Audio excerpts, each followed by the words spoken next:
Hello guys, welcome back to my channel Rupa's cookbook. তো চলে এসেছে আজকে আবার একটা নতুন ভিডিও নিয়ে। আজকে আমি বানাবো হচ্ছে ভেটকির পাতুরি। তো তোমরাও বাড়িতে খুবই সহজ পদ্ধতিতে এরকম ভেটকির পাতুরি বানিয়ে নিতে পারবে। এটা খুবই ইজি রান্না, এমন কিছু কঠিন ব্যাপার নয়। তো চলো তোমাদের আজকে এটাই বানিয়ে দেখাই। তো ভেটকি মাছের পাতুরি বানানোর জন্য আমি কী ইউজ করেছি সেটাই তোমাদের আমি দেখাবো। আমি এখানে 4 টুকরো ভেটকি মাছের পিস নিয়ে নিয়েছি। তোমরা যে কোনো টাইপসের পিস নিতে পারো। আর তার মধ্যে আমি সামান্য একটু নুন, সামান্য একটু লেবুর রস মাখিয়ে মাছটার মধ্যে ভালো করে মাখিয়ে নেওয়ার পর আমি এখানে 30 মিনিট রেখে দেবো ম্যারিনেশন হওয়ার জন্য।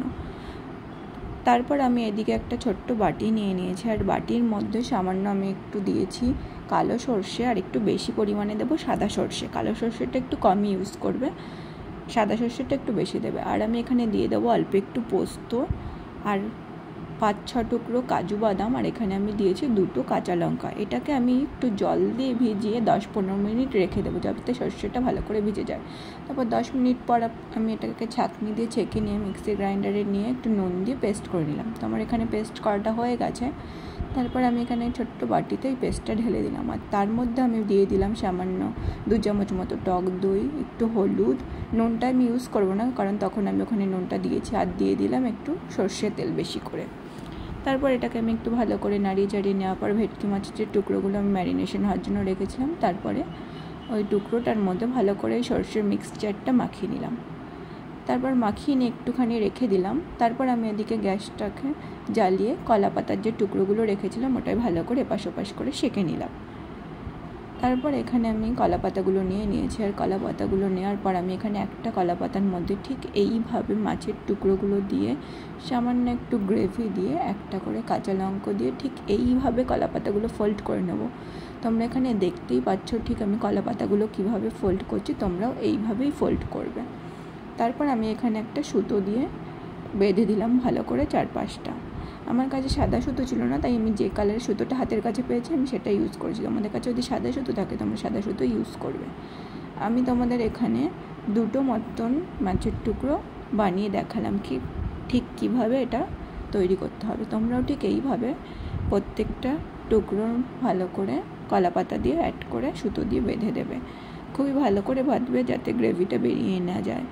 তো আমার এখানে রেডি হয়ে গেছে সব তৈরি করা। তারপর আমি এখানে গ্যাসে গরম করে একটা প্যান বসিয়ে দিয়েছি, আর প্যানের মধ্যে আমি দিয়ে দিলাম সামান্য একটু সর্ষে তেল।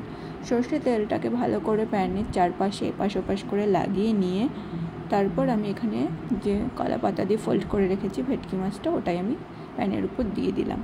তারপর দিয়ে আমি ঢাকা দিয়ে দিলাম। ঢাকা দেওয়ার পর আমি রেখে দেবো 10 থেকে 15 মিনিট। 10 থেকে 15 মিনিট পর আমি এটাকে উল্টে নিয়ে ভালো করে ওলট পালট করে দেব। তারপর আমি আবার ঢাকা দিয়ে দেবো, আর ঢাকা দেওয়ার পর আমি এখানে দেখলাম কতটা হয়েছে। তারপরে আবার ঢেকে দিয়েছি। ঢেকে দেওয়ার পর এখানে আমি আরও 15 মিনিট রেখেছি। ঠিক আমি সব মিলিয়ে প্রায় 30 মিনিট মতন এটাকে লো টু মিডিয়াম হিটে ভেজে নিয়েছি। তোমরাও 30 মিনিট মতন রাখবে, চাইলে বেশিও রাখতে পারো। 30 মিনিটেই মাছটা পুরো সফট হয়ে যায়। তারপরে আমি এখানে একটা প্লেটের মধ্যে তুলে নিলাম মাছটা। তুলে নেওয়ার পর আমি এখানে একটা থালার মধ্যে মাছের টুকরোগুলো সব রেখে দিয়েছি। তারপর আমি তোমাদের এই প্রত্যেকটা টুকরো খুলে খুলে দেখিয়ে দিলাম। দেখো আমার ভেটকি মাছের পাতুরিটা কত সুন্দরভাবে রেডি হয়ে গেছে, আর দেখতেও কত সুন্দর লাগছে।